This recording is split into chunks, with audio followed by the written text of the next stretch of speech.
Selamat pagi anak-anak, bagaimana kabar kalian? Ibu harap kalian tetap sehat ya. Nah, pada hari ini Ibu akan menjelaskan tentang tematik olahraga teratur.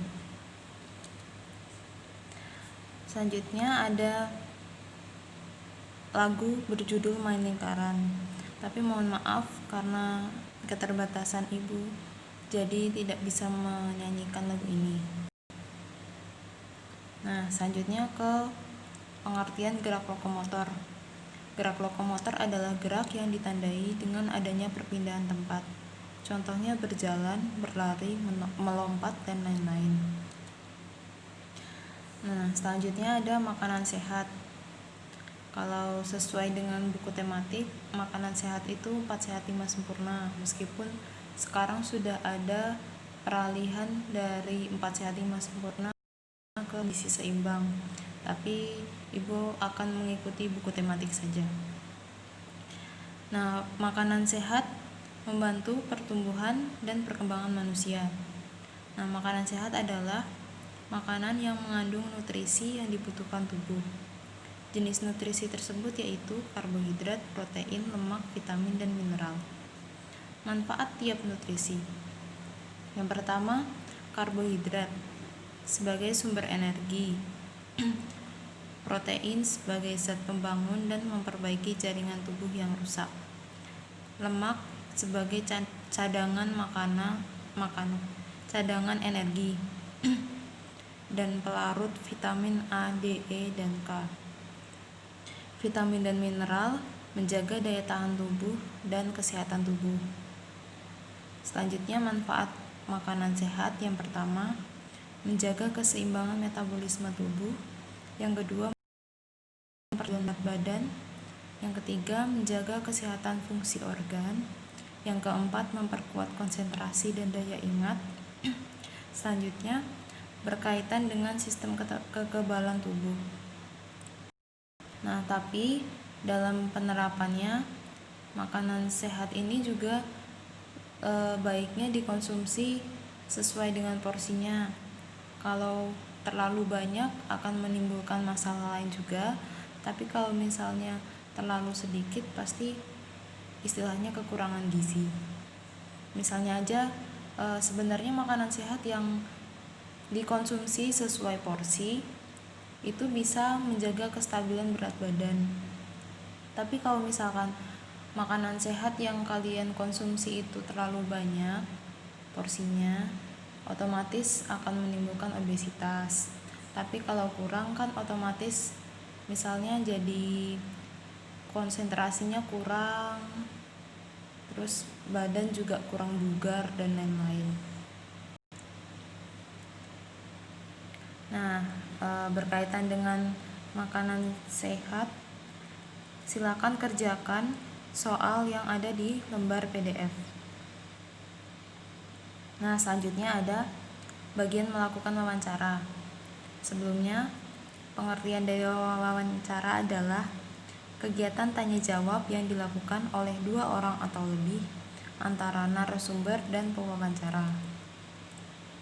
Narasumber adalah orang yang diwawancarai atau orang yang menjadi sumber informasi dalam wawancara. Sedangkan pewawancara adalah orang yang bertanya atau orang yang mencari informasi dari narasumber.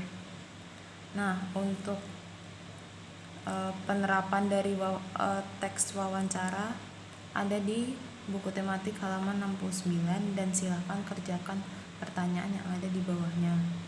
Dikerjakan di buku tematik ya. Selanjutnya kita beralih langsung ke agama. Jadi untuk pengantar,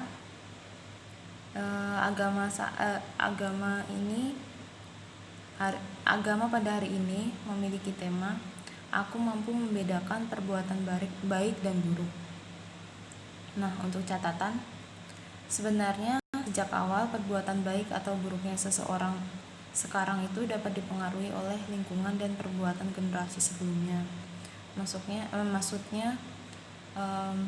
generasi sebelumnya itu dari lingkungan keluarga.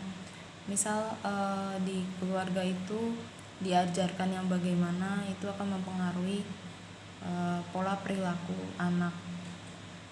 Selanjutnya lingkungan juga berpengaruh, misalnya lingkungan sekitar, lingkungan masyarakatnya bagaimana, apakah mendukung seorang untuk melakukan perbuatan baik atau justru sebaliknya. Tetapi kita memiliki pedoman, yaitu kitab suci. Kitab suci itu memberikan contoh bahwa perbuatan baik dapat mendatangkan sukacita, kedamaian, dan kebahagiaan. Nah, selanjutnya Allah memberikan kebebasan kita untuk memilih melakukan perbuatan baik atau buruk, menuruti kehendak Allah atau kehendak sendiri. Jadi, meskipun ada faktor lingkungan dan perbuatan dari generasi sebelumnya, sebenarnya sebagai manusia kita itu sudah diberikan hak oleh Allah, hak untuk memilih sebenarnya perbuatan mana yang ingin kita lakukan. Dan untuk mendukung itu, di kitab suci itu ada banyak contoh dari perbuatan-perbuatan baik. Nah, dari contoh perbuatan baik itu, sebenarnya perbuatan baik kan bisa mendatangkan sukacita, kedamaian, dan kebahagiaan. Jadi sebenarnya dicondongkan untuk melakukan perbuatan baik dibanding perbuatan buruk. Nah, Yesus sendiri mengajarkan untuk tetap melakukan perbuatan baik meskipun orang lain melakukan perbuatan buruk pada kita.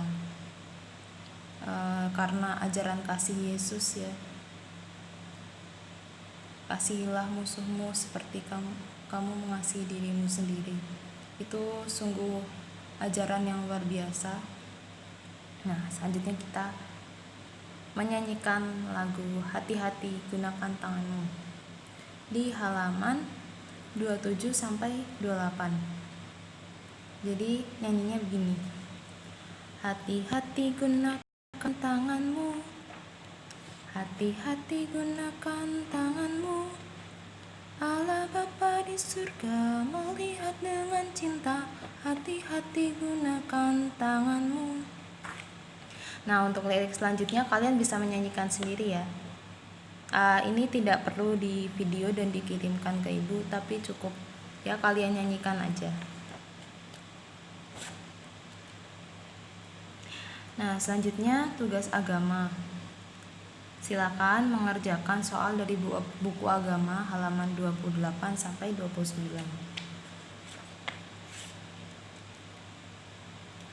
Nah, untuk yang bagian terakhir ada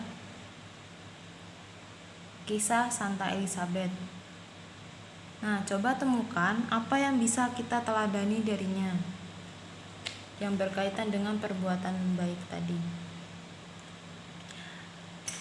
Nah, selanjutnya sebagai peneguhan, perbuatan baik selalu membuat semua orang tersenyum dan gembira dan berbahagia. Sebaliknya, perbuatan buruk membuat orang-orang di sekitar kita bersedih dan kecewa. Memulai perbuatan baik bisa dengan berkata jujur dan apa adanya, sehingga kita dipercaya. Tuhan Allah selalu mengajarkan kita untuk perbuatan baik, tapi kita perlu memiliki keteguhan hati untuk berjuang melakukannya. Kenapa kita harus memiliki keteguhan hati untuk berjuang melakukan perbuatan baik? Jadi kalau misalnya kita lihat kenyataan di dunia ini, sebenarnya yang lebih mudah ditiru atau lebih mudah dilakukan pasti perbuatan yang buruk. Misalnya kalian nih lagi ujian, teman kalian ada yang mencontek. Nah, otomatis kalian juga ada pemikiran walaupun cuma sekilas kayak pengen nyontek juga biar dapat nilai instan. Tapi kan mencontek adalah perbuatan yang buruk. Nah, sebenarnya kan gampang kalau misalnya kita mengikuti kehendak kita sendiri untuk mencontek gitu. Tapi yang perlu kita ingat sebagai orang yang beriman pada Tuhan sendiri itu sudah mengajarkan kepada kita mana yang perbuatan baik dan mana yang perbuatan buruk melalui kitab suci dan lain-lain. Jadi sebagai manusia kita juga harus bisa memilah-milah atau istilahnya memilih mana yang harus kita lakukan dan mana yang harus kita hindari. Termasuk misalnya ya kalau misalnya kamu mau melakukan perbuatan baik, kamu harus punya keteguhan hati seperti yang tadi, misalnya yang lain mencontek ya kamu tetap berpendirian teguh, saya tidak akan mencontek karena mencontek itu dosa, misalnya gitu. Nah, cukup sekian dan terima kasih. Semoga bermanfaat. Tetap semangat belajar ya. Selamat pagi.